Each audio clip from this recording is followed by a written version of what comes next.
Então vamos começar, né? Natália, faz as honras. Obrigado.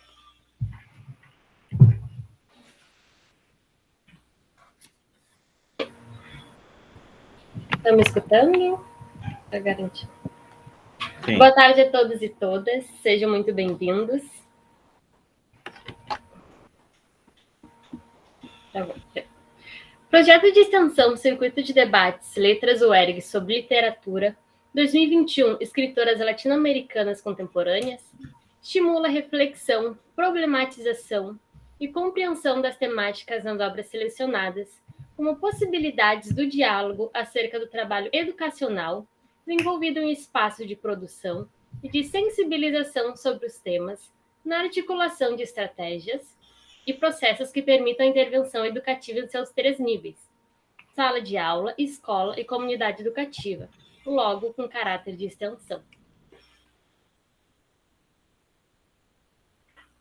Este projeto é coordenado pelo professor Gilmar de Azevedo, em parceria com Amanda Alves, Natália Coelho, Tiago Pedroso, Luciana de Albuquerque Machado, Maria da Graça Silveira, Lucas Eduardo e Nicolas Lau.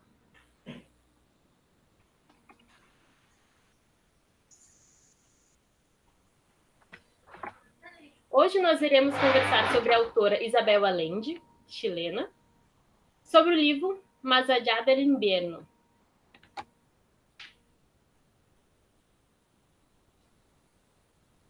Amanda, por favor. Obrigada, Natália. Boa tarde a todos e a todas.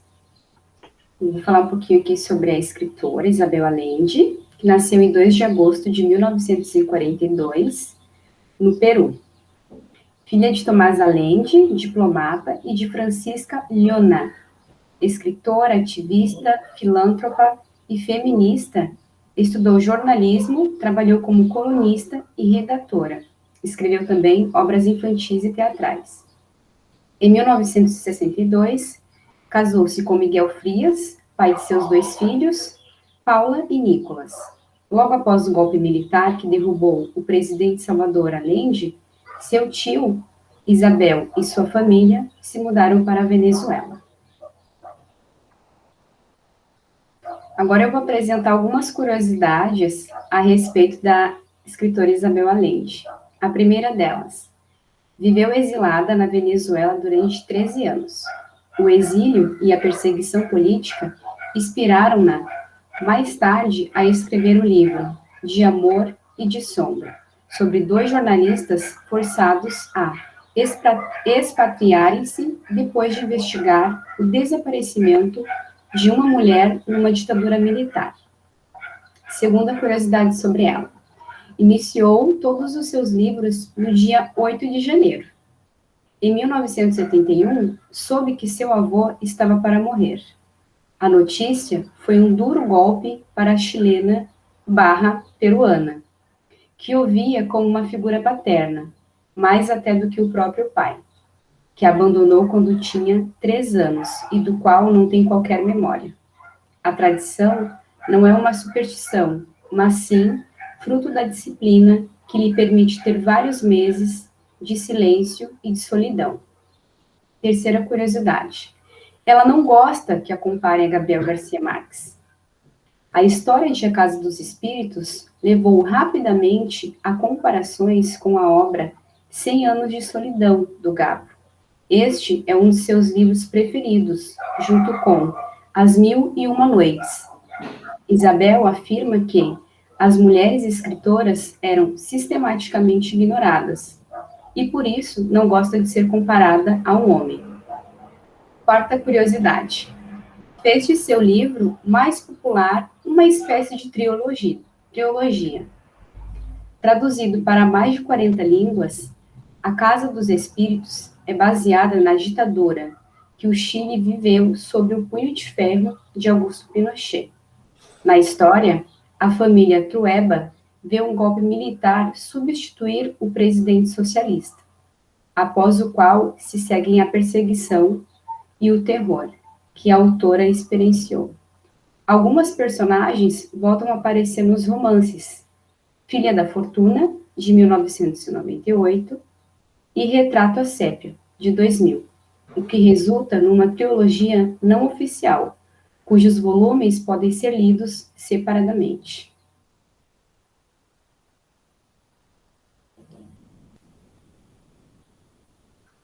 Marisa, desligado o microfone.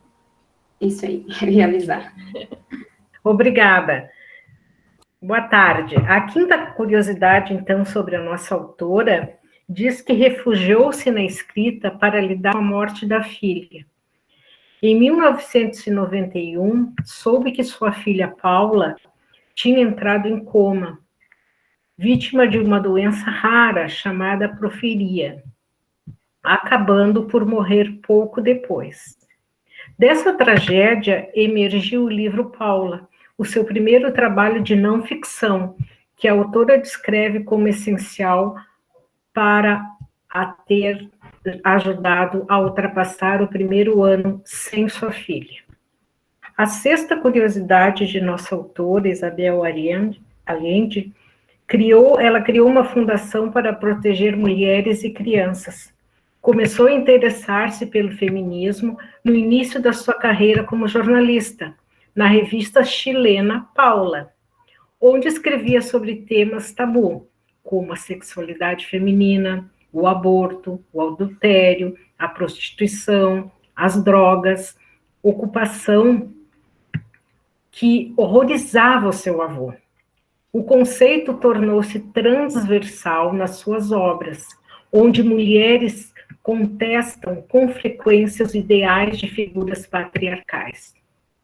Terá sido, contudo, numa viagem à Índia, já após a perda de sua filha, que teve uma epifania quando uma mulher lhe tentou dar o bebê, justificando com o fato de ser uma menina e de ninguém querer meninas na Índia.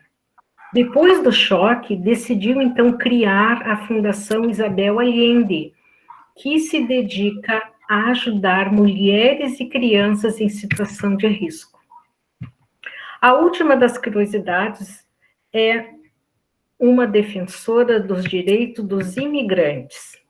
Então, Isabel, filha de diplomata, refugiada política durante a ditadura no Chile e Estados Unidos, onde ainda reside, menciona que tem sido uma estrangeira em toda a sua vida. Durante alguns anos em que viveu na Venezuela, foi considerada ilegal, uma vez que não tinha os documentos necessários para residir no país. Contou que nessa fase poderia facilmente ter sido apanhada num autocarro e deportada, o que lhe permitiu compreender as dificuldades dos imigrantes.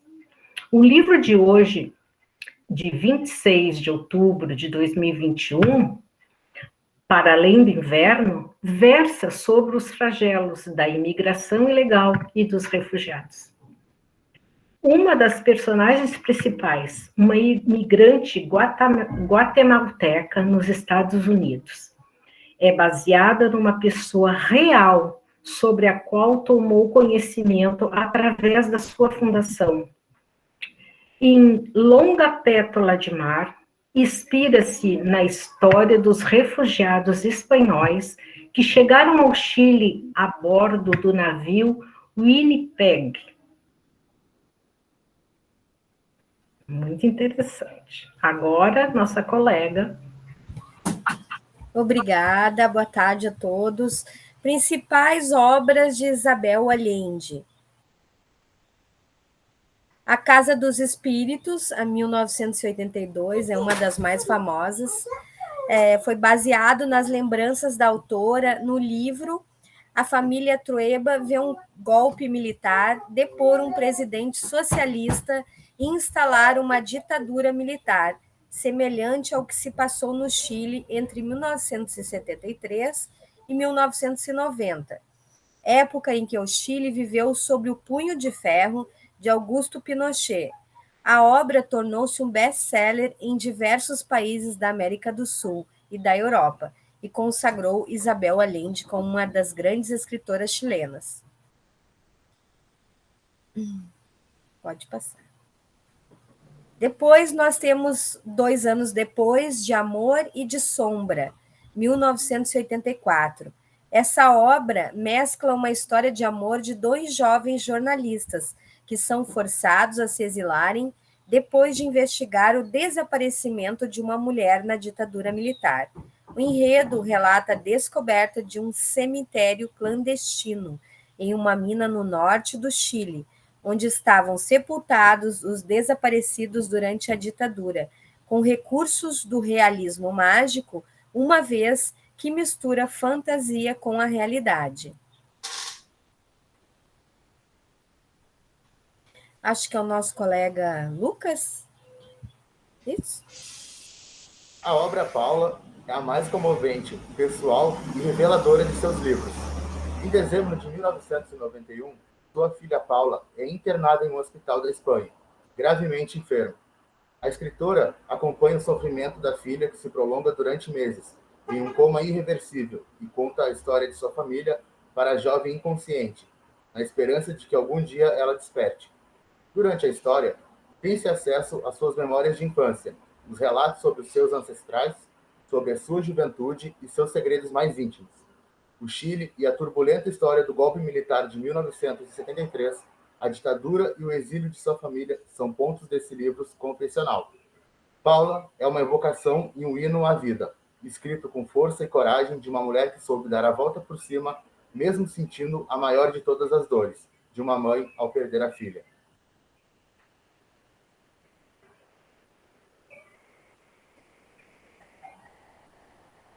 O colega Tiago consegue ler para a gente?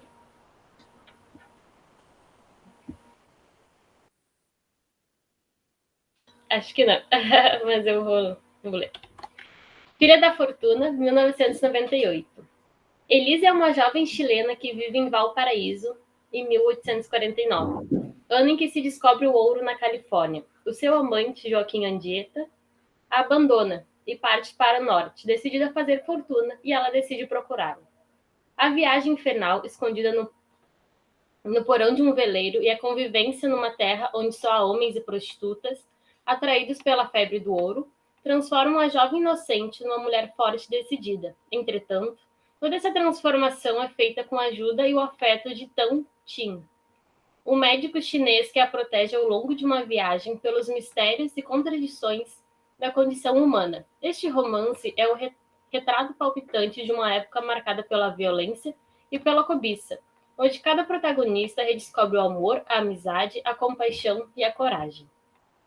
Retrata Sépia, 2000, é a narrativa que dá sequência ao romance Filha da Fortuna, e começa em 1862, transcorrendo até 1896. Órfã de mãe durante o parto, Aurora nasceu no bairro de Chinatown, em São Francisco, em 1880.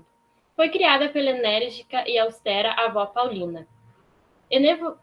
Enevoada com os segredos da família, a protagonista cresce em um ambiente privilegiado, livre de muitas das limitações que oprimem as mulheres da sua época, mas, infelizmente, vive atormentada por horríveis pesadelos. Esta obra destaca-se como romance histórico, onde a memória constituiu o tema central. Nesta saga familiar, o leitor reencontra, no decorrer da leitura, alguns dos personagens de A Filha da Fortuna e de A Casa dos Espíritos, na trilogia anunciada. Maria, pode continuar? Está desligado o microfone, Maria. Desculpa. A Cidade das Feras, uma obra de 2002.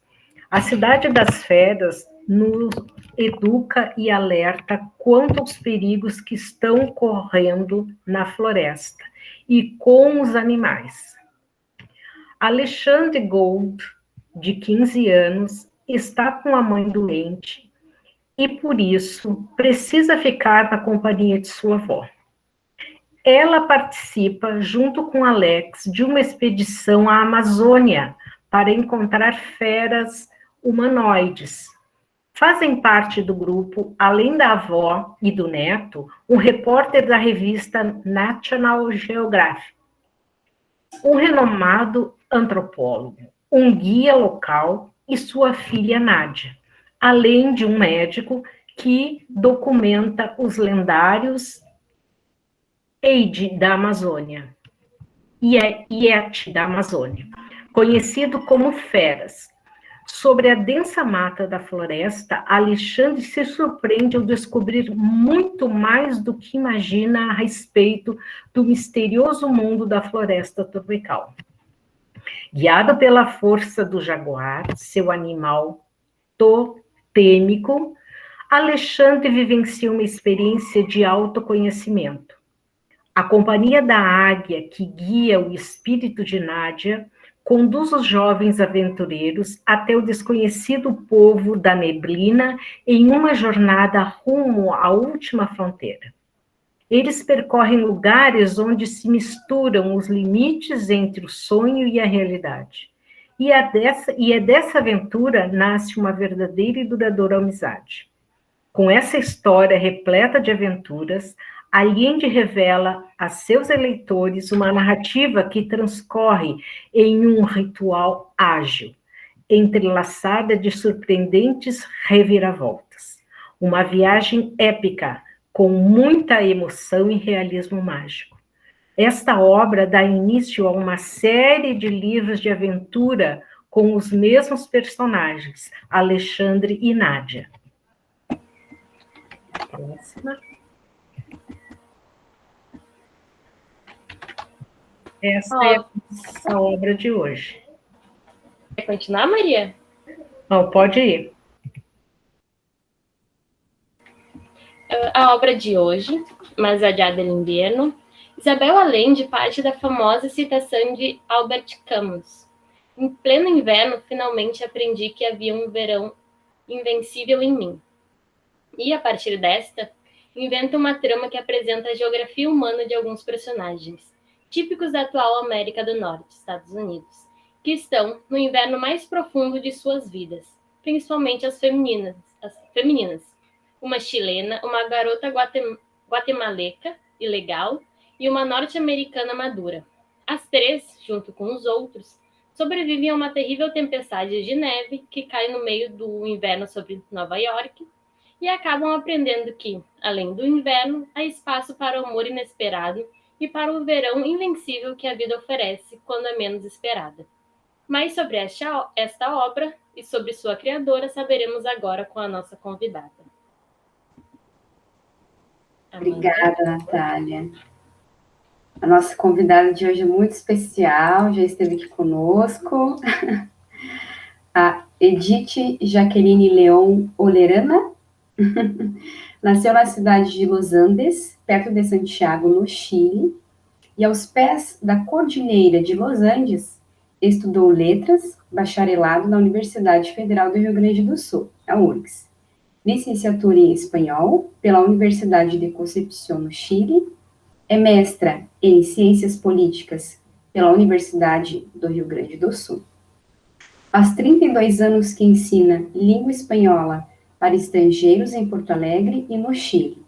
Além disso, ministrou língua portuguesa na Universidade de Concepción e aulas de português na empresa de vidros no Chile.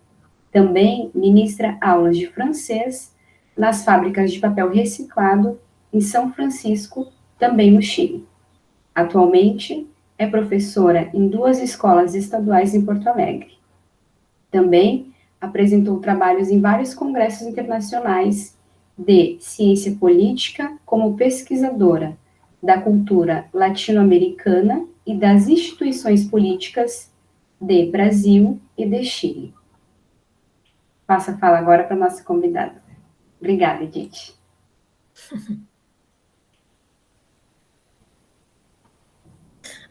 Eu tenho que falar. A professora Edith esteve conosco quando conversamos sobre o eterno, queridíssimo Pablo Neruda. Não, é que como ficou aí na lâmina, pensei que iam fazer outra coisa.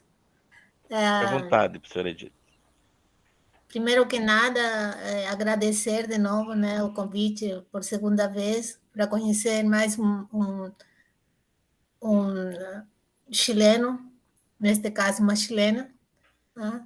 E como eu também, uma migrante, eu migrei para o Brasil no ano 84, e também passei por dificuldades como todo migrante passa em outro país, né? Hoje eu acho que eu triunfei aqui, porque eu consigo trabalhar, estar legal no país e fazer esse contato também com meu país, o Chile. Agradeço aí ao professor, né, e todos vocês por estarem me escutando.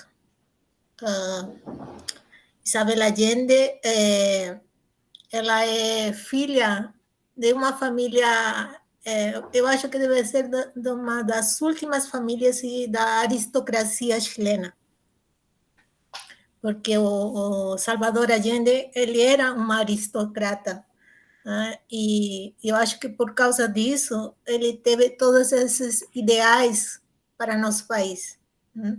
Esses ideais que não foram compreendidos na época, nem hoje ainda ele é compreendido pela esquerda chilena, sabe? Isabel, ela era filha de um parente, de um primo de Salvador Allende. Então, ele era diplomata no Peru. Aí ela nasceu no ano 42, no Peru. Tá certo isso, que ela nasceu no Peru, mas ela é chilena por ela ser filha de diplomatas e estar na embaixada, tá? A trabalho do seu pai. Então, quando a gente nasce dessa forma em outro país, mesmo estando em outro país, ele é da nacionalidade chilena. Depois, ela voltou aos 3 anos, porque o pai era um malandro, né? Ele abandonou a família, e aí a mãe volta ao Chile, e novamente ela se casa com outro diplomata. Aí eles vão para a Bolívia. Aí ela estuda na Bolívia, ficam 13 anos na Bolívia. Depois eles vão para Beirute. Em Beirute ela também estuda inglês, essas coisas. E aí ela volta para Santiago. E aí ela estuda jornalismo. Como vocês falaram, estuda jornalismo e começa a trabalhar nós falamos suplemento, que é um encarte do jornal La Tercera, no Chile.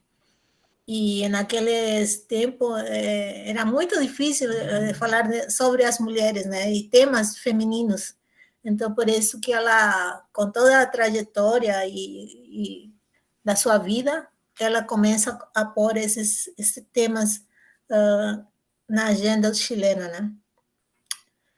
Essa revista chamava-se Paula, e por causa disso também, porque marcou como profissional, que depois, quando ela teve a filha, colocou o nome de Paula, que era tão significativo para ela, né? Isabel Allende, ela foi exiliada na Venezuela, depois ela vai para a Califórnia, hoje ela é cidadã estadunidense, que em 2003 ela teve a cidadania, e ela é muito presente no Chile politicamente. Ela sempre está colocando temas conflitantes para nós. E ela mesmo mora fora do país, ela continua sendo uma chilena. Ela lutou por ela ser considerada também no Chile na questão literária. E a primeira vez que se candidatou para o Prêmio Nacional do Chile de Literatura, ela não foi eleita em um governo de esquerda. Supostamente ela é de esquerda, né?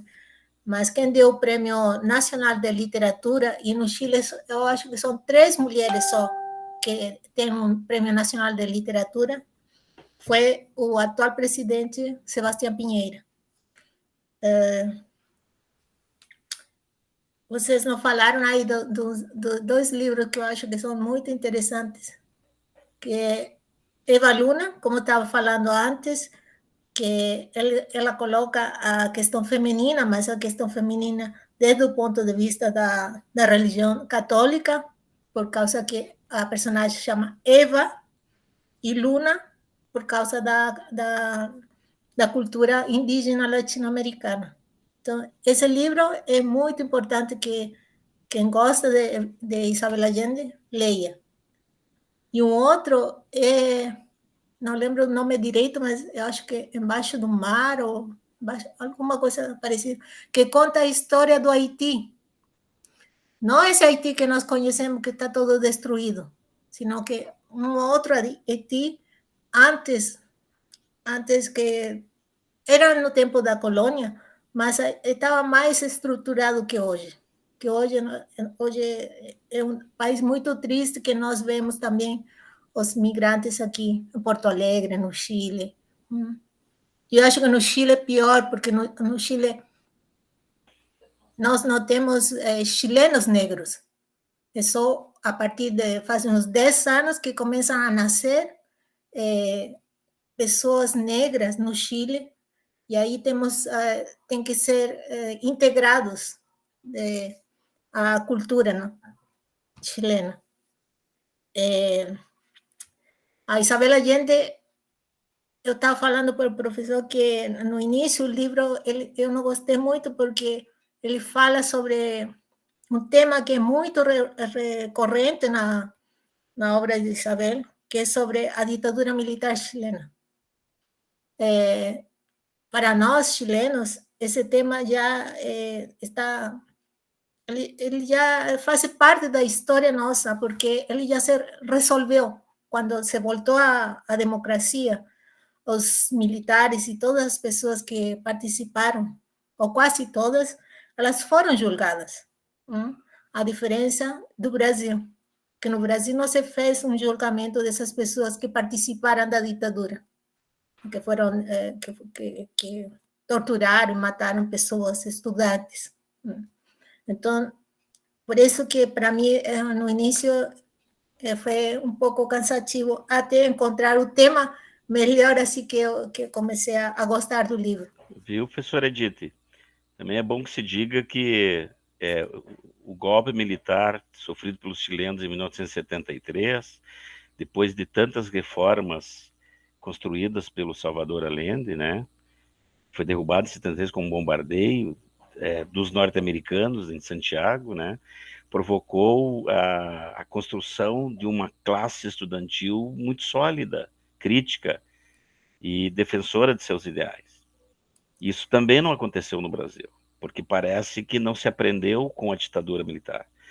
Tanto que a burguesia brasileira continua ainda ditando algumas regras de um poder não absoluto, felizmente, né, mas nocivo.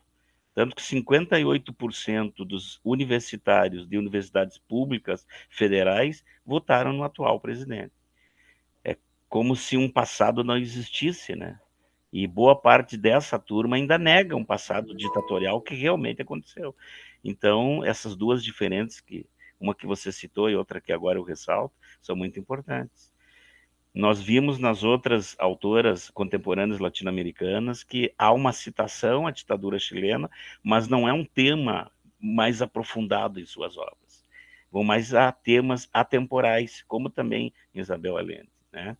E essa segunda percepção de que, principalmente os mais jovens, têm que aprender a não recorrer ao mesmo erro, né? Porque a pergunta que fica agora em 2022 é exatamente essa. Uma primeira vez elegendo alguém assim, pode ser um acidente de percurso. Mas como justificar eleger uma segunda vez, né? Fica essa minha pergunta como professor aos jovens estudantes que nós temos aqui, aos nossos queridos que estão aqui. Como justificar eleger pela segunda vez uma pessoa assim, né? Sim. Mas eu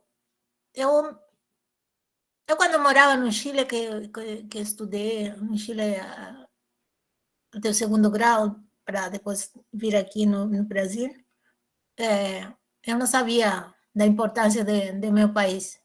E eu fico muito grata, porque as pessoas têm uma boa imagem do Chile, no país lutador, sempre. E o Chile ajudou a construir a independência da América Latina, dos países hispano-americanos. Isso também é muito importante saber, porque o Brasil, ele não lutou pela independência, né? Então, também isso ajuda que as pessoas não se espelhem na história do Brasil. O Chile, vocês não sei se conhecem, tem um livro que relata a guerra dos Mapuche, que é a Araucana. Aí a Araucana se fala dos 500 anos, não, 300, estou mentindo, 300 anos que os Mapuche brigaram com os espanhóis. Os espanhóis chegaram no México, depois foram descendo, conquistaram o Peru, foram descendo, chegaram até o Biobío, que é a 500 quilômetros ao sul de Santiago. Até aí chegaram. E isso é importante porque os Mapuches expulsaram os espanhóis do Chile, e isso aí também é contado em outro livro que eu esqueci de falar, Paula, como chama? Inés del Alma Mía, que foi a esposa do Pedro de Valdivia, que foi o conquistador do Chile, o conquistador espanhol. Então, esse livro é lindíssimo também, porque Paula, perdão, Inés, a esposa de Pedro de Valdivia, nunca tinha tido voz na cultura chilena. Então, a Isabel, novamente, aí nos coloca uma outra mulher, uma mulher da época da colônia. E ela é muito importante também que vocês conheçam essa obra. Aí, então, a questão dos Mapuche, são expulsos, os espanhóis são expulsos do Chile, e isso aí fica no inconsciente coletivo. E esse é um tema recorrente no Chile. Isso aí não está resolvido. Tanto assim que hoje temos um grande problema político com os Mapuche. Nós temos eleições agora no dia 11 de novembro. E também tem a Constituinte, que está sendo elaborada hoje. Tem que estar pronta em 6 meses. E vai ser votada pela população. Então, estão acontecendo coisas muito importantes, assim, politicamente no Chile, que também são... o Chile, tanto assim como, por exemplo, no golpe militar de 73, como agora, estão sendo vistos como laboratório político. Então, por isso que sempre são estudados, e Isabel Allende nunca está ausente disso aí. Por isso que ela coloca esses temas. Esse tema da migração... Professora Edith, só uma curiosidade aí. Também no mistério universo de Isabel Allende. O golpe em Santiago, no Chile, foi dia 11 de setembro. Sim. 11 de setembro. De 1973, né? 11 de setembro. Então, há muito mais mistérios entre o céu e a terra do que explica a nossa vã filosofia. Não entendi porque você falou isso, mas... Porque com aviões norte-americanos, né? Sim, mas é que 11 de setembro também tem a ver com fatos históricos dos Mapuche. Sim, sim. Você vai... Mas é uma curiosidade misteriosa, né? Dentro do mistério, do universo misterioso das obras da Isabel Allende, dentro da casa dos espíritas, das mulheres clarividentes, né? Sim. Depois um fato histórico muito importante se repetiu exatamente no dia 11 de setembro. É nesse sentido. Só que esse fato foi inventado, né? Foram os próprios estadunidenses que fizeram isso. No Chile, não. No Chile foi um fato mesmo. Para terminar com a democracia na América Latina. E aí o livro esse aqui que nós vamos falar um pouco, fala... Eu gostei muito porque Albert Camus, ele é estrangeiro, né? Ele escreveu ele escreveu o livro O Estrangeiro. Então, a Isabel Allende pega essa cita e começa o livro, através disso, a contar a história das personagens, né? Eu escrevi algo aí. Então, diz assim: esta história é uma história de pessoas migrantes e que têm reciclado suas vidas em lugares diferentes a de seus nascimentos. É por este mesmo motivo que é uma história atual e presente nestes mesmos momentos que vivemos.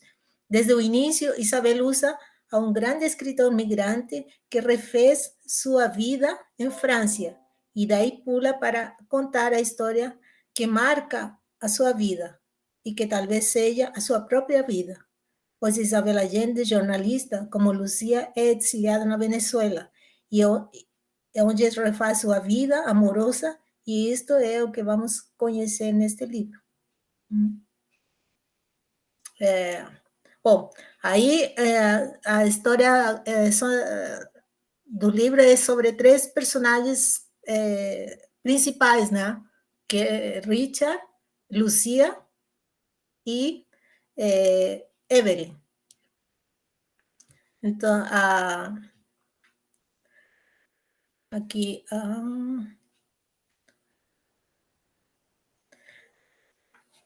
Lucía, ela é filha de migrantes também, que chegaram no Chile, no norte do Chile tem muito croata, como também aí na 8ª região, onde eu estava falando, na Universidade na cidade de Concepción, por aí, tem muito palestino.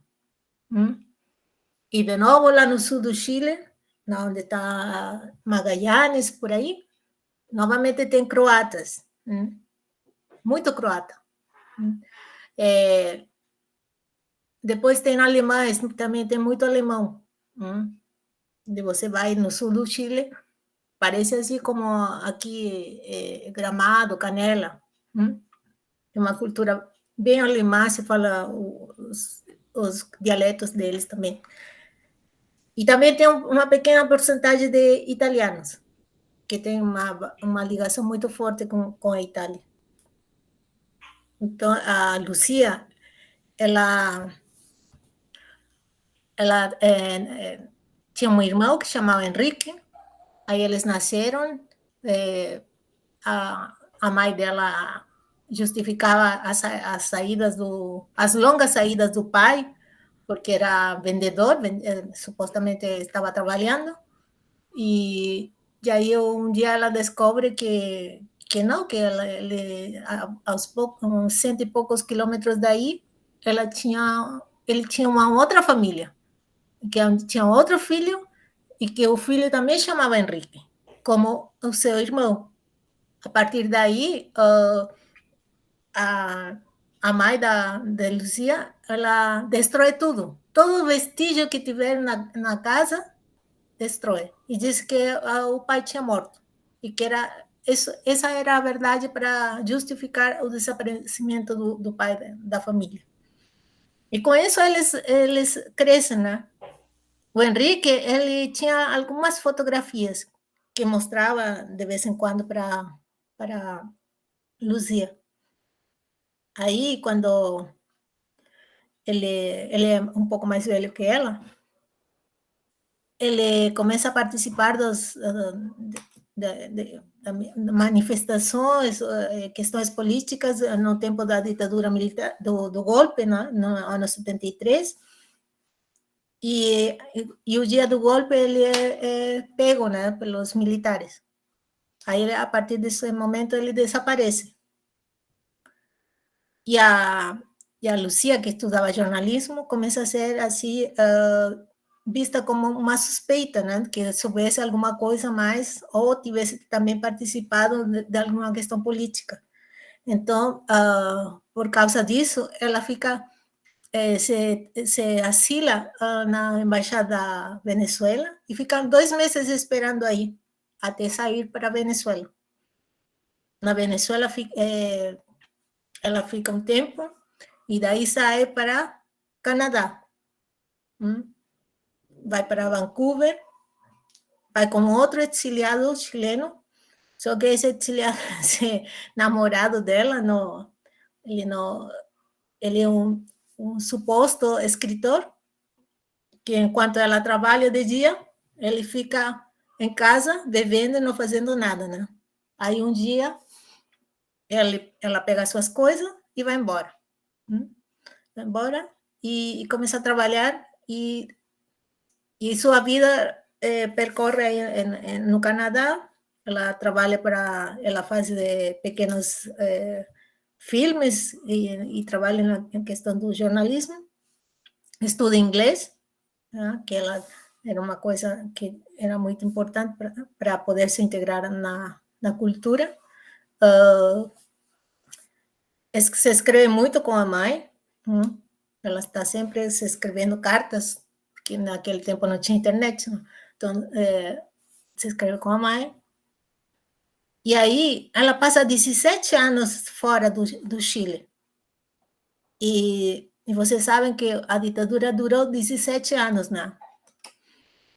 Quando ela volta para o Chile, ela volta para a casa dela, da mãe, um tempo, até ela conseguir comprar seu apartamento. E aí, fazendo pesquisa para conseguir notícias do irmão dela, do Henrique, que enquanto ela estava no Canadá, a mãe nunca deixou de procurar o irmão, né? E ela ia na igreja católica, na Catedral do Chile, em Santiago, porque lá foi muito ajudada a todas as famílias dos desaparecidos. Então, ela ia lá para ver caso poderia conseguir alguma notícia, né? Nunca conseguiu nada. Só uma vez que avisaram a ela que uma pessoa chamada Henrique estava o corpo dele lá, que fosse identificar.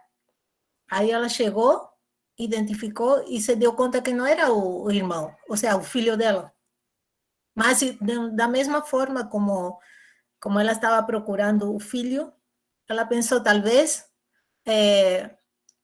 seja o filho do marido, meio-irmão do Henrique e da Lucia.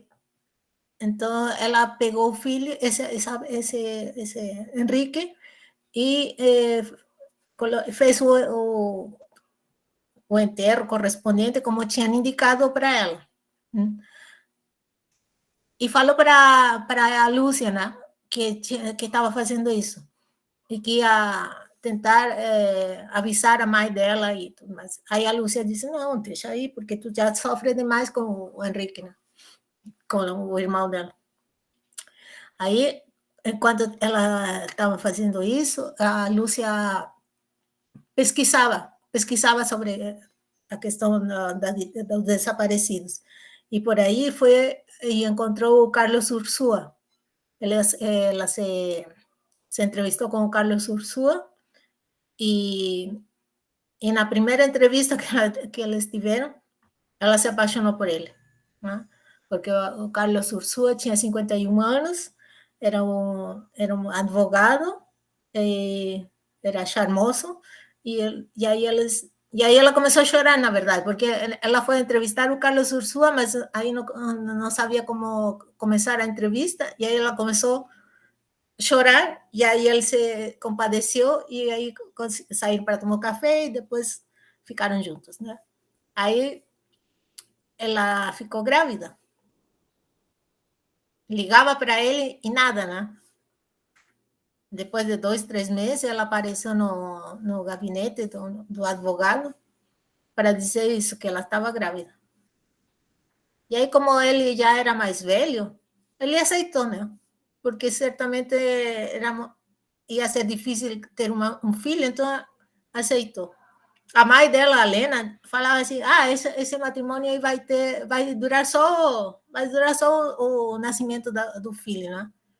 Mas, na verdade, durou 20 anos. Né?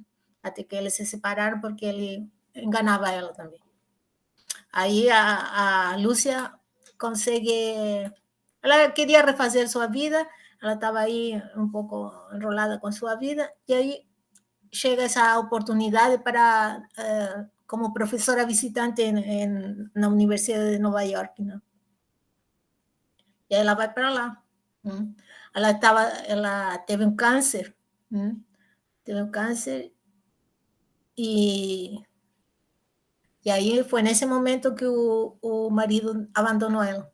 Ela se recuperou e viajou aos Estados Unidos, foi viver numa casa que o Richard, que é o professor que acolheu ela no primeiro momento,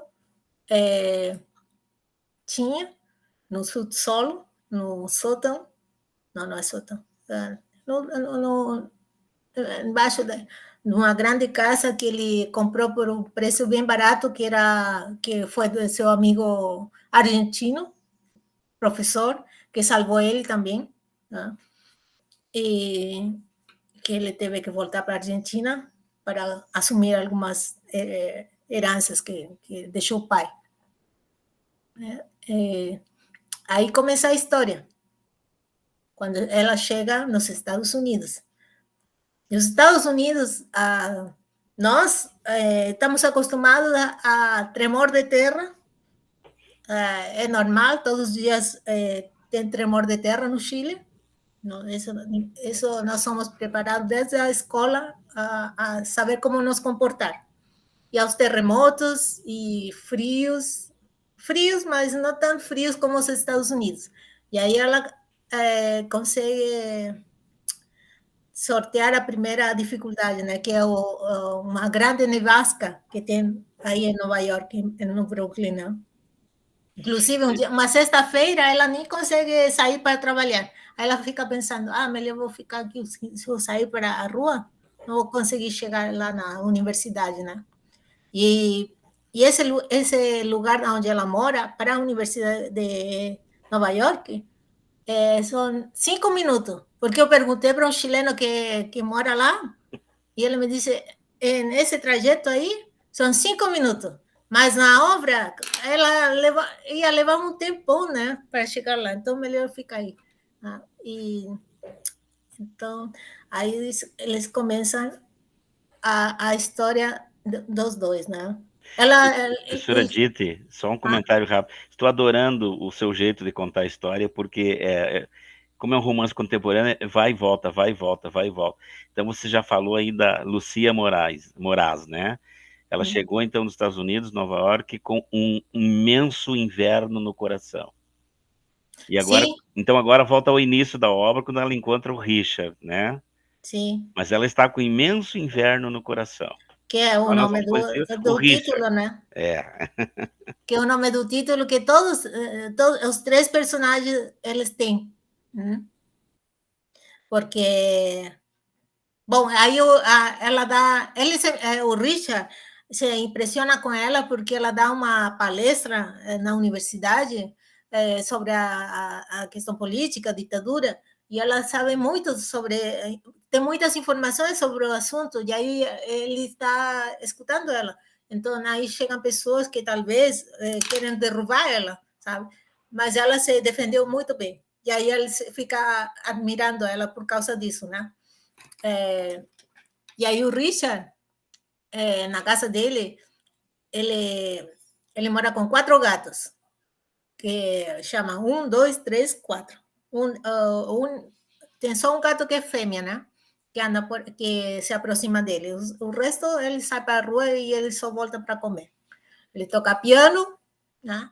E nesse dia que teve a nevasca aí no Brooklyn, ela lembra que quer comer caçuela. A caçuela é como feijão e arroz para vocês, né? No Chile, todos os dias, não todos os dias, mas quase sempre se toma sopa. Inverno e verão. Mas só que no inverno, como elas se fazem com todos os vegetais da época, da temporada, tem menos, né? No inverno tem menos, no verão tem mais. É carne e tem milho, cenoura, moranga, vagem, tudo que imaginar da época, né? Tem dentro dessa sopa. Então é uma sopa que acolhe muito e esquenta a gente, né? Mas isso você toma todos os dias quase você toma isso aí. E, então ela faz essa sopa, né? E chama o Richard, quer chamar o Richard, mas o Richard não está nem aí com ela, né? Ele segue tocando seu piano, e ela fala assim, te estou incomodando. Não estou incomodando, não é por isso que ela queria conversar com alguém, né? Ou que fosse lá para estar com ela. E ela passa muito frio, porque a diferença é que nós, mesmo estando aí muito próximo da neve, por exemplo, eu nasci a 60 quilômetros da cordilheira, né? Mas eu acho que eu vi 2 vezes na minha vida a neve. A gente não sente o frio da neve, só de chuva. Então, ela não conhecia isso aí, passou muito, muito frio. E aí o Richard, ele tem suas atividades, né, da universidade, e além do mais, ele é hipocondríaco. Ele tem todo um sistema de medicamentos. Metodicamente amarrado aos remédios. Então toma sempre tudo certinho. E come coisas mais naturais, né? Ele tem, tipo, acho que ele tem gastrite, alguma coisa assim, porque ele bebeu muito, né, quando eu estava no Brasil, que ele veio fazer... Uma úlcera. Mas eu acho que foi produto disso, né? Ele veio para o Brasil para fazer a tese dele, ele é meu colega, né, é cientista político. Sim. E aí ele fez um trabalho sobre o Brasil. Sobre o desaparecimento de algumas tribos indígenas na Amazônia, né? Olha como é atual esse livro, né? Sim. Não, é completamente atual. Então, aí para se integrar também a comunidade carioca, e ele gosta ou seja, eu acho que ele admira isso de dançar e ele gostaria também de dançar, só que a cultura estadunidense, eles são muito rígidos, né? Eles não sabem, não tem movimento no corpo. Então, eles, como não conseguem dançar, aí eles eu acho a melhor coisa é se inscrever em uma academia de dança. E aí ele vai para a academia de dança, mas não dá resultado a dança, né? Mas ele gostou da dona, né? Da academia. Da Anitta. Anitta. Uma africana. E aí, ela é muito bonita e ele gosta que quando vê dançar ela e os homens olham para ela também. Então, aí ele se apaixona por ela e aí eles se casam, né? Se casam e ele abandona essa questão dos estudos dele, ele, para sobreviver, ele dá aula de inglês. Só que quando ele se casa, não se casa só com a Anitta, se casa com a família da Anitta, que são mais de 20 pessoas, né? De todos os integrantes. E essa foi a briga dele, né? Todo o tempo que teve aqui no Brasil, aí no Rio de Janeiro. Porque, na verdade, eu acho que nunca tiveram, assim, tranquilos, né? Aí, depois de 2 anos, nasce a Vivi. E aí foi a alegria da família, de todo mundo, né? Aí ela depois fica grávida, mas ela aborta os filhos, 2, 3 filhos que ela aborta. Aí as irmãs levaram, as irmãs, os parentes levaram para um lugar para ela ficar, para a Bahia, né? Para ela ficar tranquila. E aí, quando ela volta, ela fica grávida. E aí ela consegue ter o filho, Pablo, né? Pablo. E só que o Pablo, ele morre, né? Ele morre de morte súbita. Um dia que ele vai pegar, como todas as manhãs, ele levantava e pegava o filho do berço para dar para a Anitta dar de mamar. Aí vê que ele está muito quieto, né? Aí, quando a Anitta coloca no peito, aí se dá conta que o filho está morto. E aí começa mais um desespero e uma tragédia para a família deles, né? A Anitta nunca se recupera disso, né? Da morte dele. ela entra em depressão, aí a família trata de ajudar, eles levam para umas pessoas aí da cultura africana para fazer algumas coisas para ela se recuperar, não consegue. Faz Aí uns o ebós, né? Uns rituais, uns ebós. Aí o Richard começa a beber, sai para beber, volta bêbado, e fala umas desculpas que ela, acho que ela nem escutava, mas ela se sentia culpada, né? E aí ela dava umas desculpas que andava fazendo algumas coisas, mas nunca, era só bebida. Aí um dia que ele estava voltando dessas bebedeiras dele de manhã, no carro, aí ele, quando estava chegando em casa, a Anitta lá em cima, olhando da janela tudo o que estava acontecendo, ele atropela a Vivi. E aí, finalmente, ele perde a Anitta para a família, né? Conta para o amigo argentino, né? Eles capturaram a minha Anitta, né? Eles pegaram de minha Anitta, né? Ele foi completamente isolado. Aí, e o Richard conta tudo para um amigo argentino, que é professor na Universidade de Nova York. Não conta nada para o pai, que o pai dele é um pilar para o Richard. Não conta nada para ele. Conta que está tipo, tudo bem. Então, aí o amigo argentino fala assim que tem que tem tipo uma vaga na universidade que ele poderia aproveitar. Só que ele não poderia tipo ajudar ele na escolha direta, mas poderia falar, indicar, fazer tipo um lobby para ele entrar na universidade, né?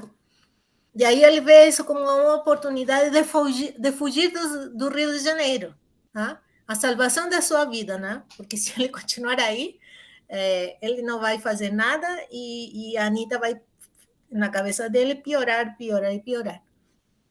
Então, ele acha que ele tirando a Anitta da família e levando para um lugar, outro lugar, isolado, junto com ele, ia poder melhorar, né?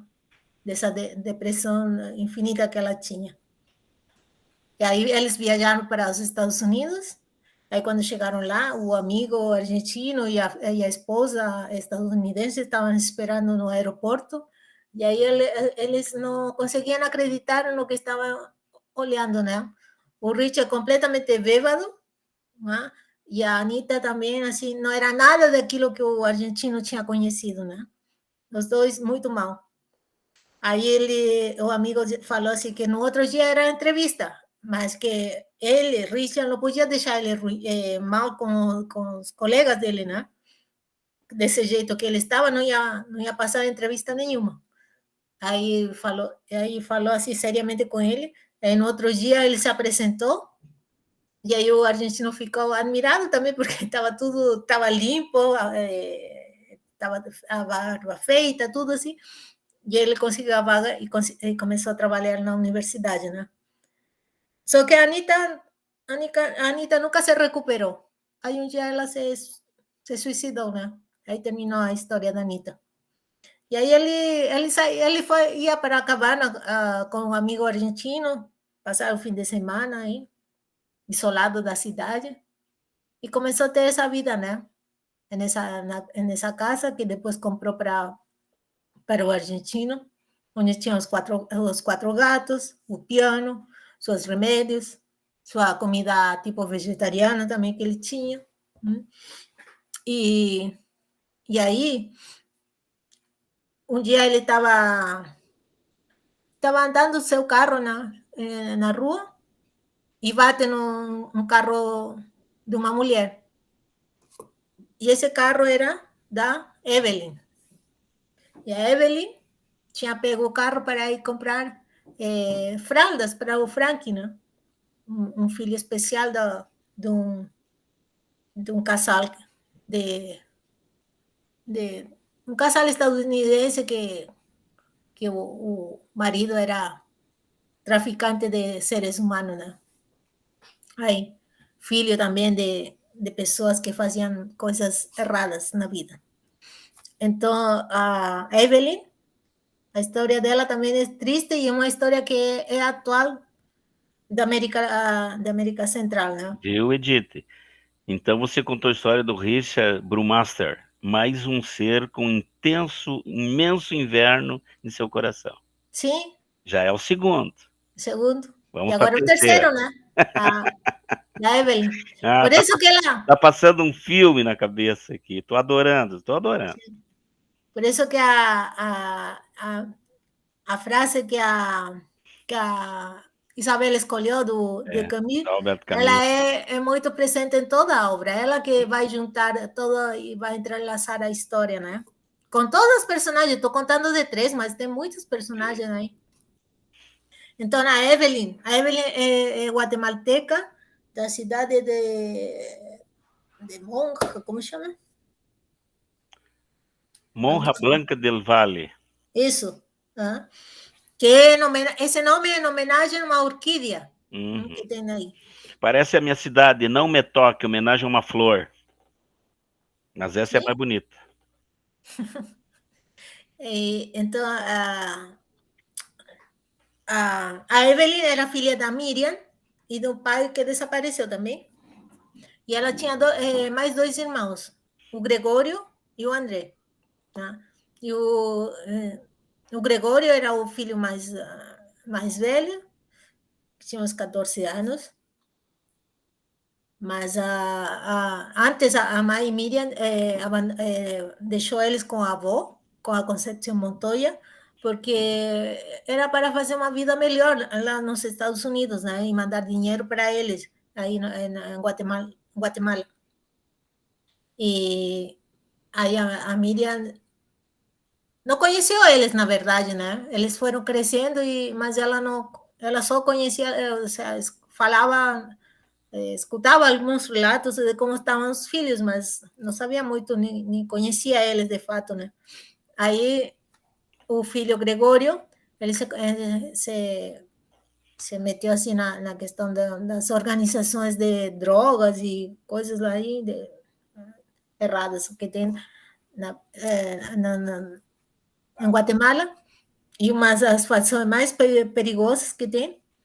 Aí eles tentavam, né? Eles chegavam na casa com dinheiro errado e comprava coisas, e a avó falava que não queria nada desse dinheiro, nada dessas coisas que ele levava, né? Aí, por essa mesma ostentação, deve ter feito alguma coisa errada, aí mataram ele, né? Mataram ele e botaram a cabeça dele, o corpo dele, tudo, ali na ponte, no início da cidade, da aldeia, né? Para todo mundo ver e servir de escarmiento, né? Para os outros não fazerem. Aí a avó Concepción, que era muito católica, um dia sai para as missas, essas questões religiosas dela, e quando volta, os integrantes dessa facção tinham ido em casa, matado o irmão menor e violado a Evelyn, né? E a Evelyn estava muito mal, assim, ficou muito mal fisicamente, e aí a mãe, ou seja, a avó leva para o hospital. Enquanto ela se recompõe, assim, ela leva para também, tipo, uma mãe, não sei, cara, isso era uma mãe de santo, mas era fictícia, né? Felícia, para ver caso ele dava, assim, recuperava ela, ou fazia alguma... Assim, era com como vocês têm, né, esses búzios. Através dos búzios ela via as coisas, né? Só que ela não falou o que estava vendo. Então, só recomendou ela e deu uns santos, umas coisas aí para ela se proteger. Mas para ir embora daí, porque senão podia ficar ruim para ela, né? Aí é quando a avó consegue o coiote, porque ela vai falar na padaria e para conseguir um coiote para ir para os Estados Unidos, onde está a mãe dela. E esse coiote era supostamente bom, porque ele participava da igreja evangélica, né? Então era diferente de outros coiotes que você pode pagar muita grana e talvez não chegar no lugar. Nesse coyote, ela ia ser protegida. E a Evelyn era muito miúda, parecia que tinha 12 anos e tinha muito mais. Né? Então, todo mundo olhava para ela e parecia que era uma menina, assim, uma criança. Mas não era criança, era mais velha. E com tudo isso aí, ela ficou gaga, né? Ela ficou traumatizada e ela ficou gaga. Mas o dia que ela foi embora, foi a única vez que ela falou uma frase de corrido, né? Falou que ia voltar. Mamita, né? Vou voltar. E vai para... E aí entra no esquema do coyote, que eles têm que seguir as instruções dele e fazer tudo direitinho como ele mandava. Senão eles podiam desaparecer também, porque é muito perigoso, né? Muitos brasileiros também fazem isso e morrem lá, né?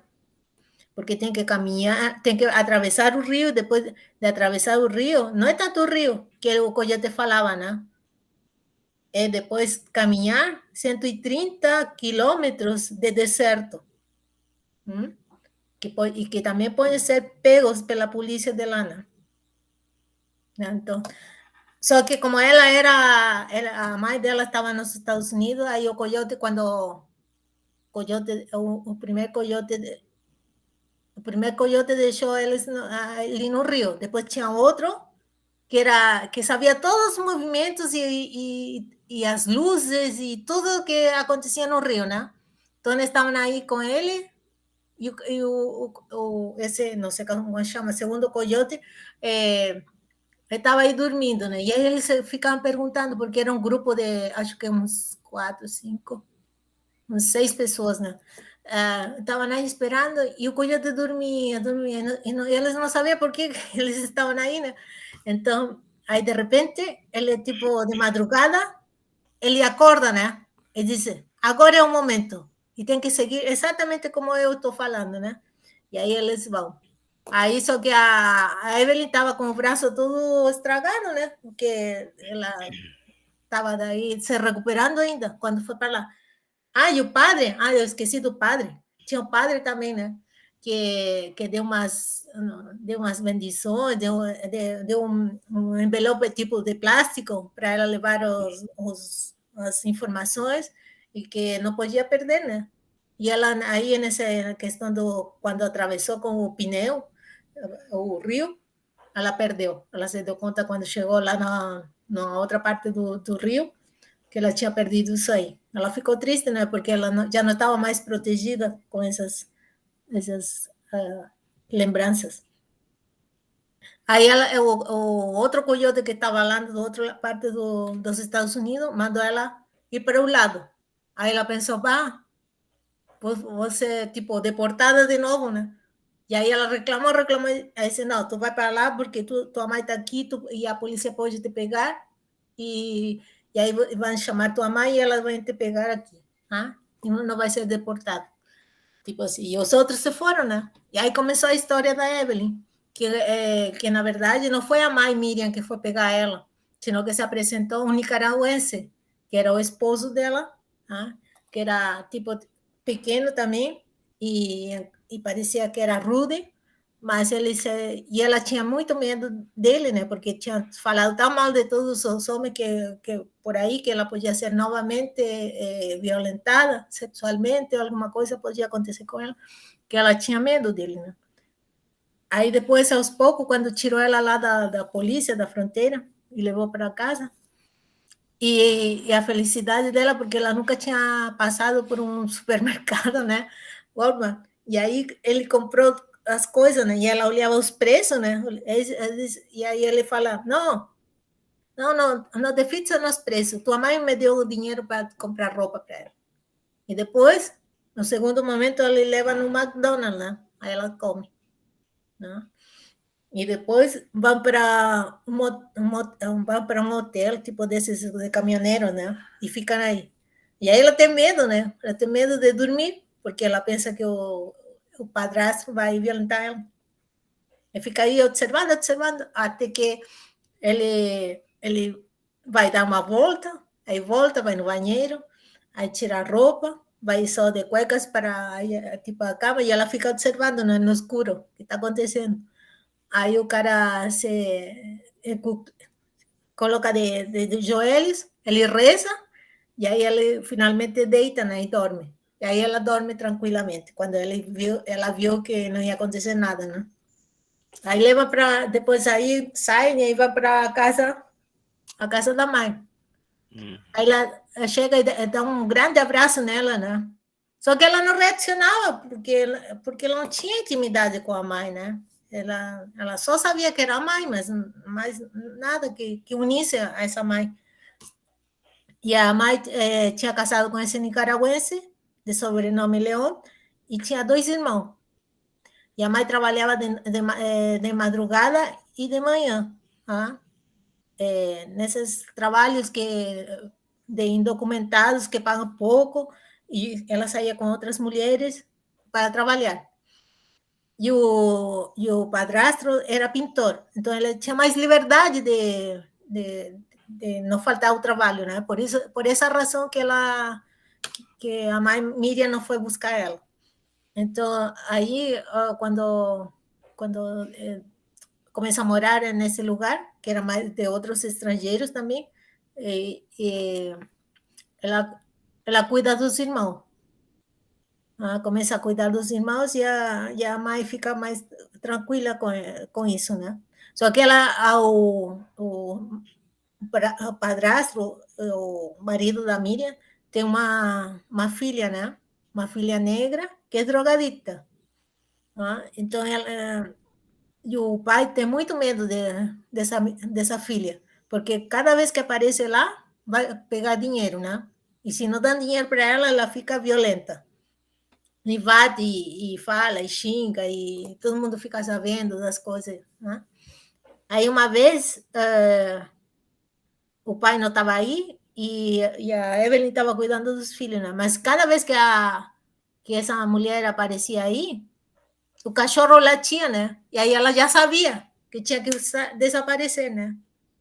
Só que dessa vez não podia, porque os irmãos estavam com escarlata, não sei como se fala em português, e estavam doentes, né? Então, ela teve que ficar aí, não pode fugir com os irmãos.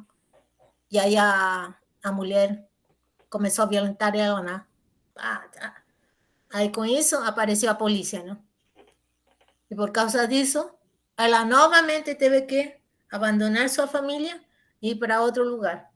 Aí, através da igreja evangélica, conseguiram uns estrangeiros, não, conseguiram um casal para ela trabalhar, que contratava estrangeiros indocumentados.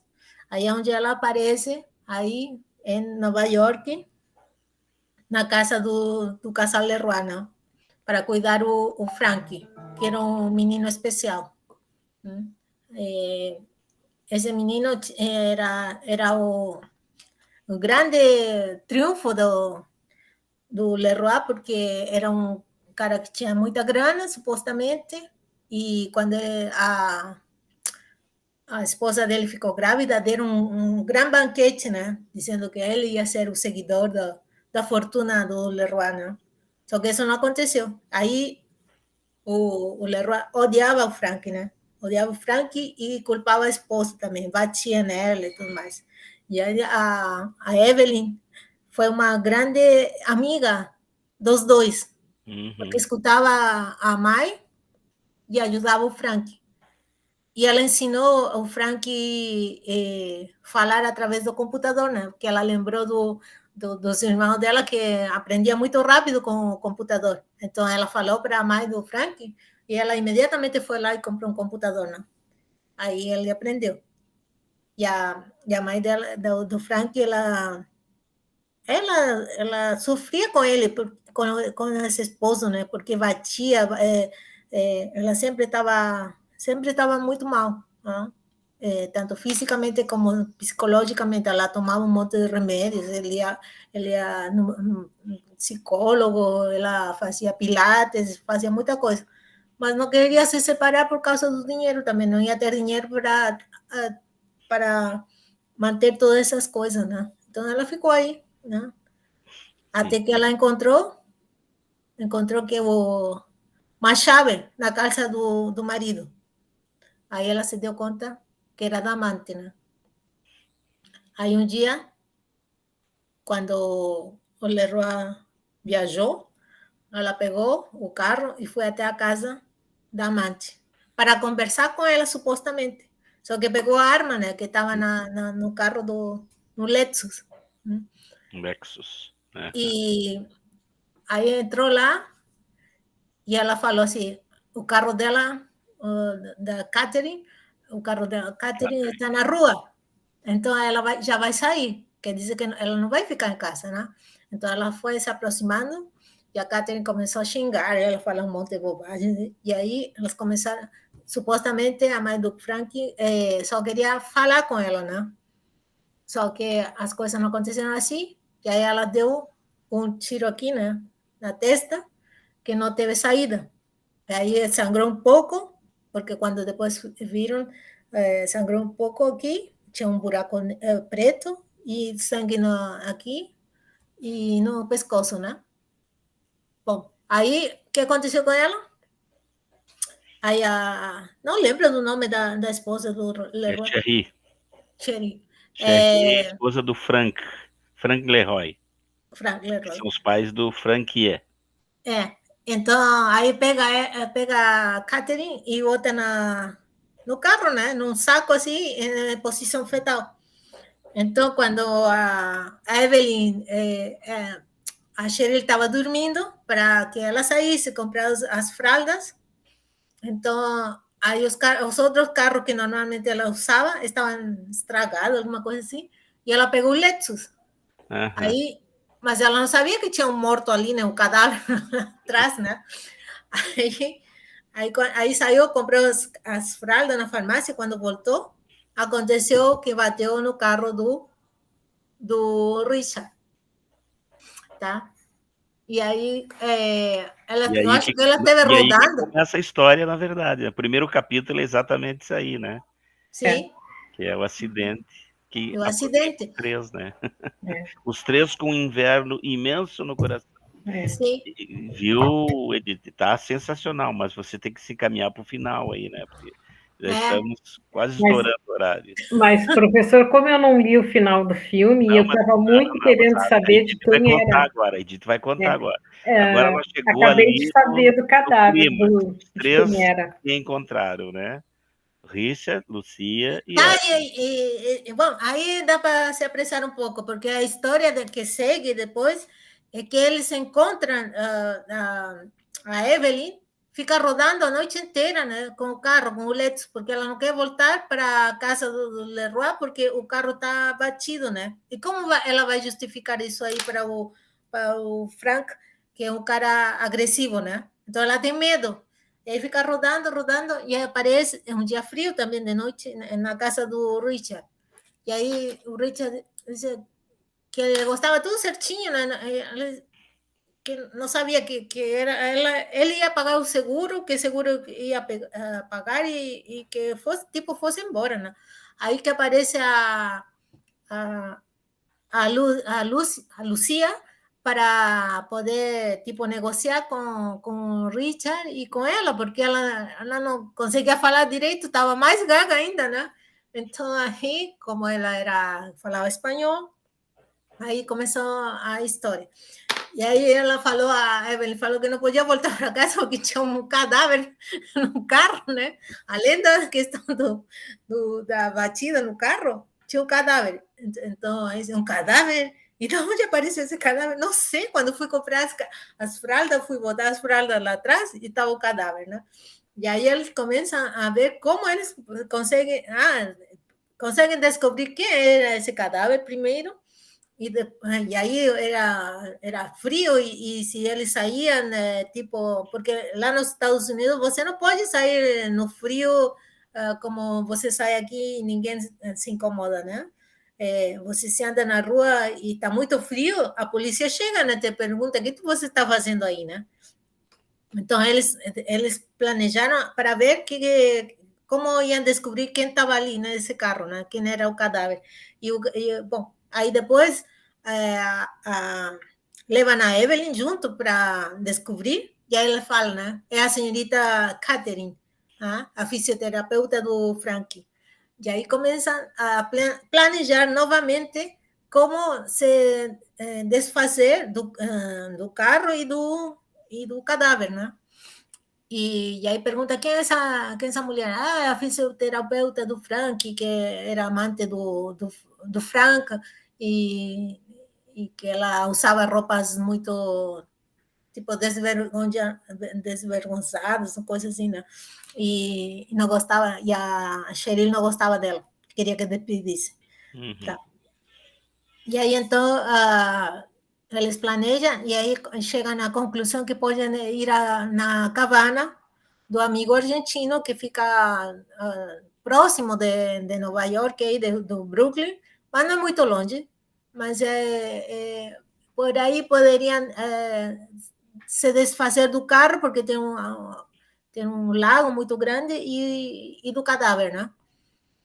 Só que, tá, aí eles foram para lá, e aí o Richard começa a se descobrir que ele está se apaixonando, ou já tinha se apaixonado pela Lúcia. E aí eles vão indo para essa cabana, e aí a Evelyn fala que não é, tipo assim, por toda a religião dele, os costumes e coisas assim culturais, que não era para tirar a Catherine aí no lago, né? Que era uma questão ética, moral, era uma questão de dar uma cerimônia para ela e enterrar ela, ou de se fazer desse cadáver. Por causa que lá na Guatemala rezavam 9 dias ou 7 dias, não me lembro, e faziam algumas cerimônias. Bom, aí chegam na conclusão que o cadáver vai ficar e o carro, eles se vão desfazer do carro. Aí eles andavam em um Lexus e um Subaru. Então, eles levaram o Lexus junto com o Subaru, e aí a Lúcia queria que o Subaru fosse na frente e o Lexus atrás. Só que aí eles discutiram, e aí finalmente a Lúcia aceitou que o Subaru fosse atrás. Depois ela entendeu por quê. Porque o caminho estava, como era inverno, tinha barro e essas coisas, e o Lexus ficou atolado, né? Aí o Subaru empurrou ele. Aí levaram lá para o despenhadeiro, e eu imagino que o carro ficou meio assim, sabe? Meio assim. E aí eles tratavam de empurrar o carro e nada, né? Até que daqui a pouco eles conseguem e o carro vai e cai no... Aí eles voltam no Subaru. Também eles ficam meio atolados, aí chegam todos embarrados lá na cabana. E aí, o que vamos fazer com o cadáver, né? Aí a Lúcia se lembrou que ela conhecia um lugar aí, tipo um parque budista, alguma coisa assim, e que podia levar o cadáver lá para esse parque, e que logo depois, quando a neve se desfizesse, a polícia ia encontrar o cadáver, né? E aí ela ia ser uma coisa mais tranquila para todos eles. E foram para lá. E aí, nesse entretanto, já o Richard já tinha se apaixonado, tinha dado uns beijos na Lúcia. A Evelyn andava com o Marcelo, o cachorro chihuahua, que andavam todos juntos. E, bom, aí finalmente a história deixa o cadáver lá, eles voltam. E o que vão fazer com a Evelyn, né? Porque a Evelyn novamente podia ser morta pelo Frank Leroy, se descobrisse o que tinha acontecido com esse cadáver e o carro, né? Porque até esse então eles não sabiam que quem tinha matado a senhorita Catherine não era o Frank, sino que tinha sido a Cheryl que tinha matado a pistola 32, né? Então aí ela decide assim. E aí o Richard fala, para Lúcia. Tá, desembucha aí qual é o plano que tu tens para a Evelyn, né? Para proteger ela. Aí ela disse assim, a Lúcia disse, não, já falei com minha filha que mora em Miami, da Evelyn, e ela vai receber ela em Miami e vai ficar lá e vai ficar protegida, né? Ninguém vai fazer nada para ela. E o Richard fica assustado. Mas por qual meio tu falou para ela? Pelo WhatsApp? Não, mas o WhatsApp, eles vão registrar, a polícia vai registrar. Era tudo paranoico, né? Disse, não, se ela tem uma identidade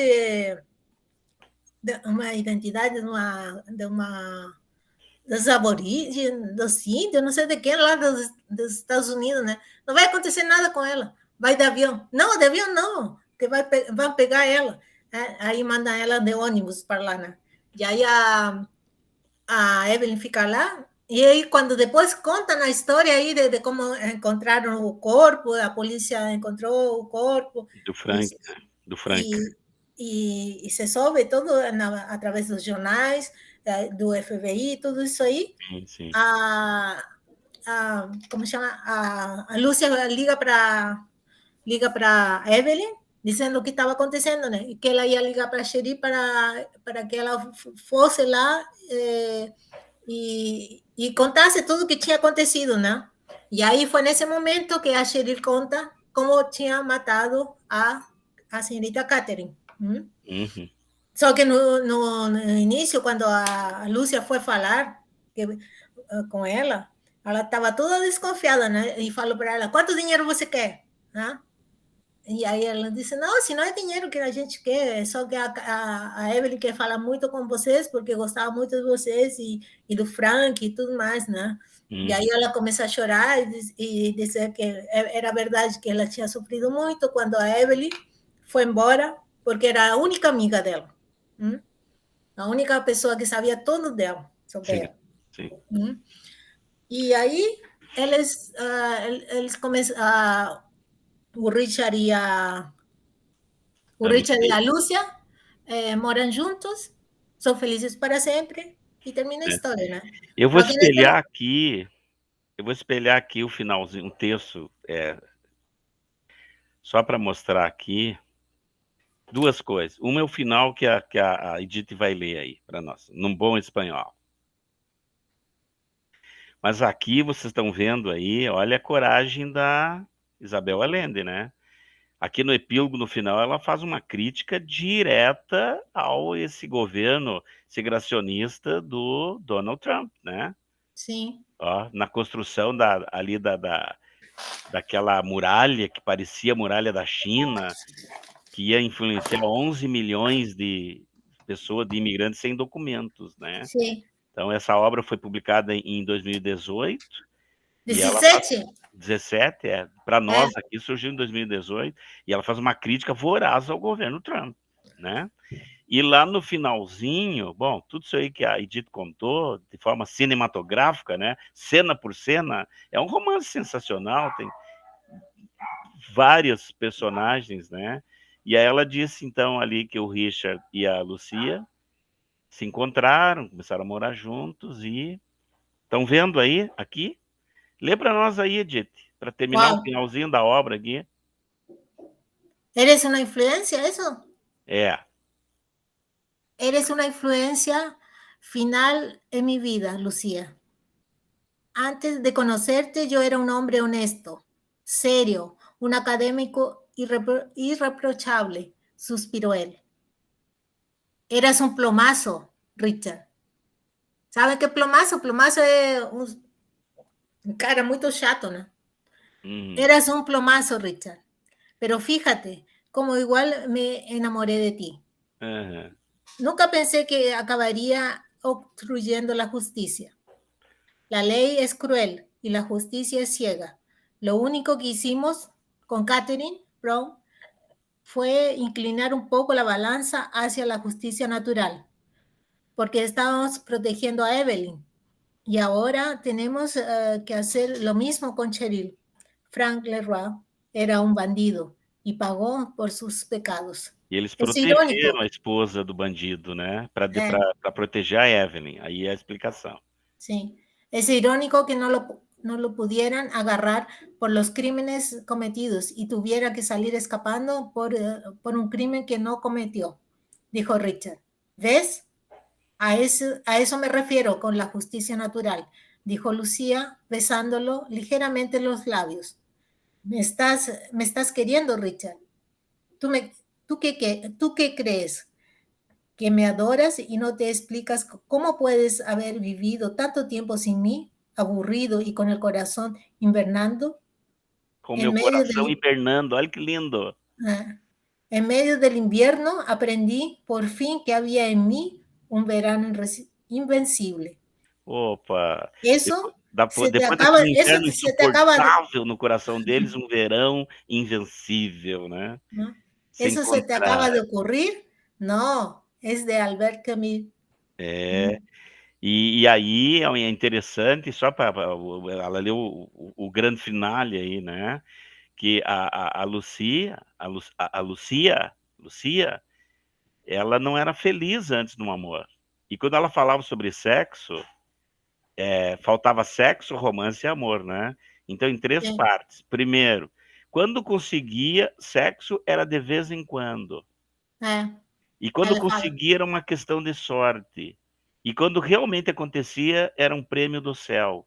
Sim. Então, aquele inverno insustentável em seu coração desabrochou num verão invencível, que fecha exatamente com a epígrafe do Albert Camus, de 1952. Sim, e nesse livro, fecha o livro com a epígrafe.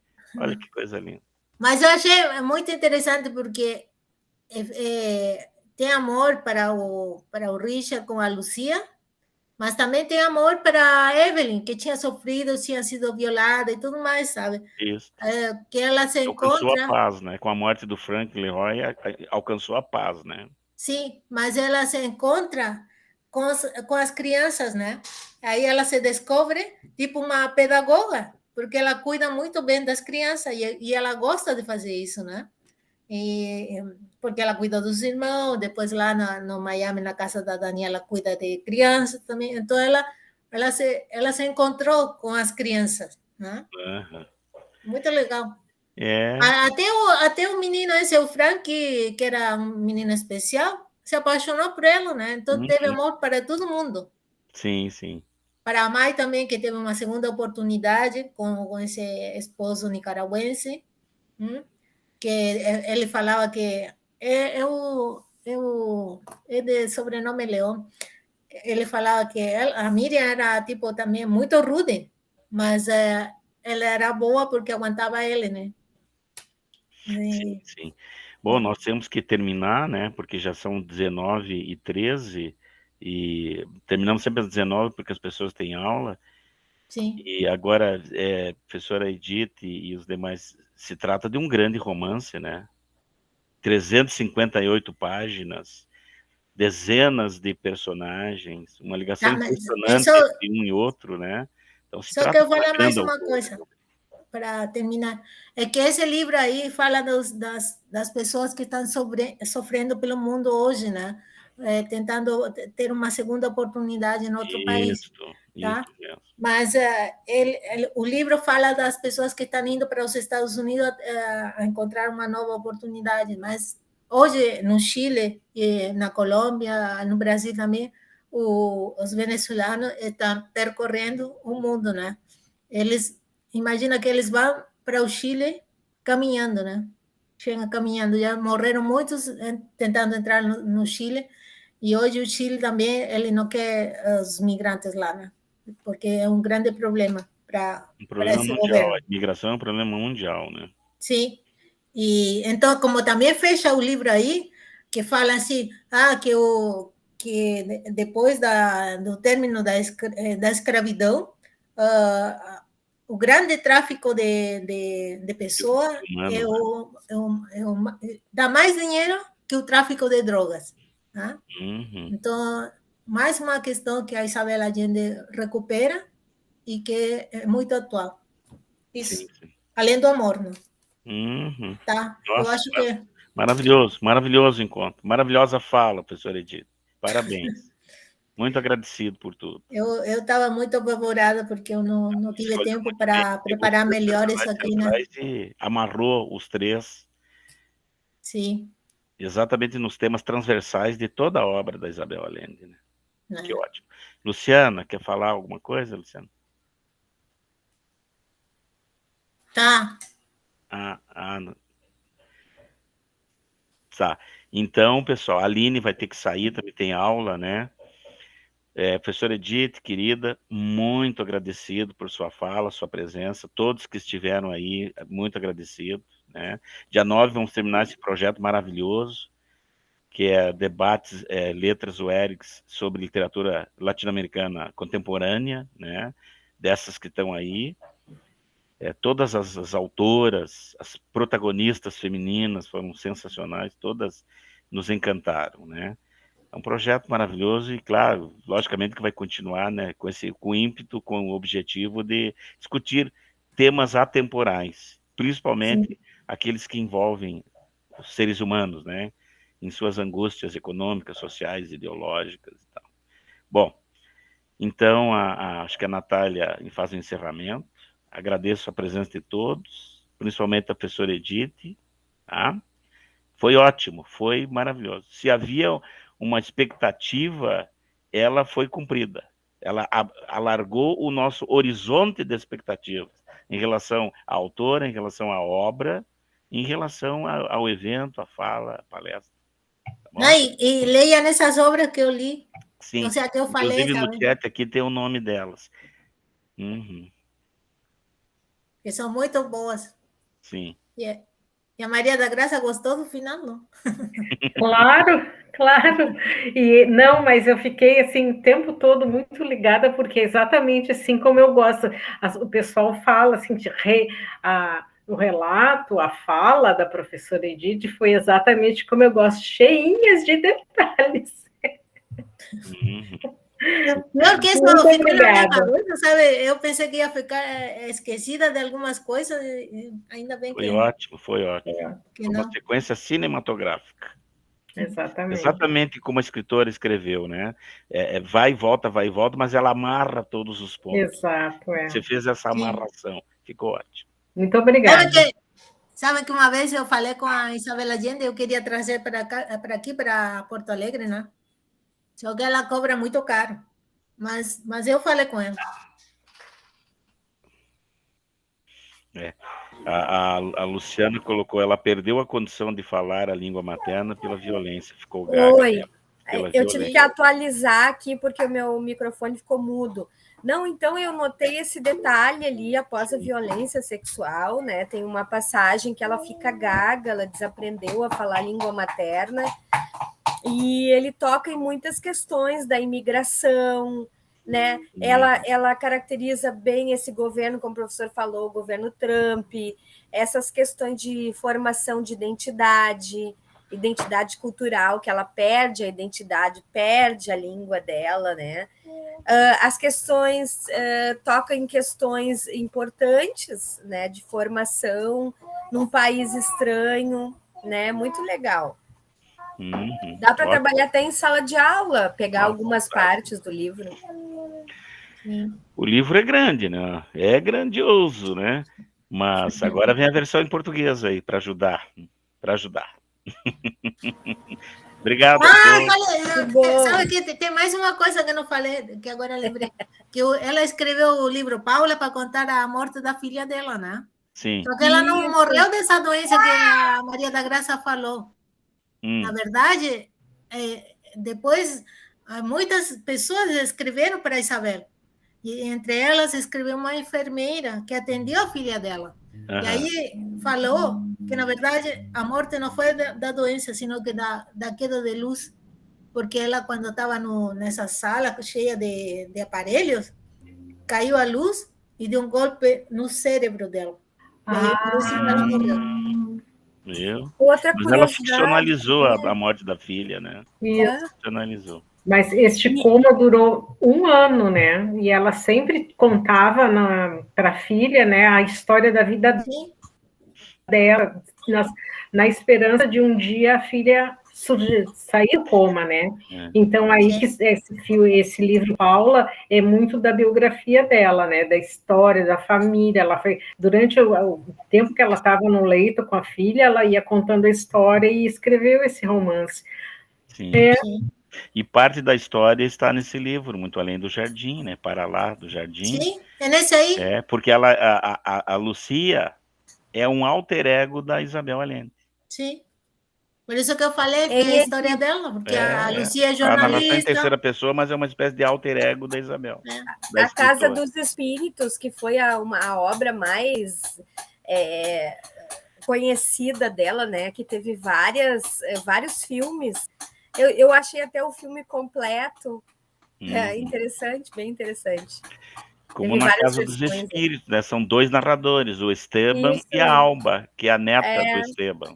Muito interessante também. Eles usavam o poder da menininha, né? Que a menininha sabia das coisas para explorar a Rosa, no começo. Tem várias versões, né? A versão mais antiga. Sim. Bem legal. Sim, mas quando perguntaram para Isabel Allende, o que tu achou, Isabel, que o Bandeiras tenha participado do filme? Do filme. Não sei, mas eu estava assim, atordoada com o Bandeiras do meu lado, conversando comigo. Ai, adorou, né? Porque os personagens masculinos da Isabel Allende são muito bonitos também. O Esteban, Trueba e o Richa, eles são muito bonitos, são inteligentes, são bonitos, são cavaleiros. É uma saga, né? Como Érico Veríssimo. São interessantes, sedutores. Então, Bandeiras aí nesse papel tá ótimo, né? Gerações de família, aquela coisa. 22 obras, quando eu vi, eu digo, tem muita coisa aí. A Casa dos Espíritos são 70 anos de história, né? Por isso a comparação com o Gabo. 100 anos de solidão, 100 anos para 70, né? Sim. E tem mais uma coisa, a mãe dela morreu com 96 anos, né? E a mãe dela era a que primeiro lia as obras dela. Depois ia para a editora, né? Que legal, a Edith sabe muito. Que bom. Da Isabel Allende. Então agora nós sabemos também que Isabel Allende é chilena. Embora tenha nascido no Peru, foi na Embaixada do Chile, portanto, chilena. É chilena. Isso aí. Então, a interrogação que apareceu no início lá já não tem mais. Não. Foi explicado. Beleza. Tá bom. Beijo. Muito obrigada. Muito obrigada, pessoal. Muito obrigada, colega. Tchau. Tudo de bom. Até o próximo. Dia 9 voltaremos. Dia 9 de novembro. Com Cora não vai ter um brinde, alguma coisa? Tem que terminar com um brinde, né? Mas nós vamos ainda comer uma pizza na pizzaria Patagônia, para Mandaí. Tá. Tchau. Tá certo. Tchau. Tchau.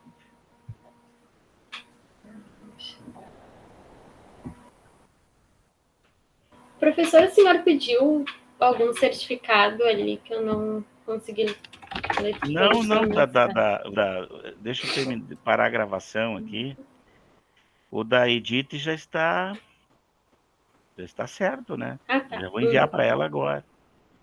Eu peço desculpas, porque agora parou minha rinite, mas agora começou a vir uma fumaça e tá tudo fechado. E olha, voltou tudo de novo. Não, tá ótimo. Agora eu não encontro onde eu paro a gravação aqui.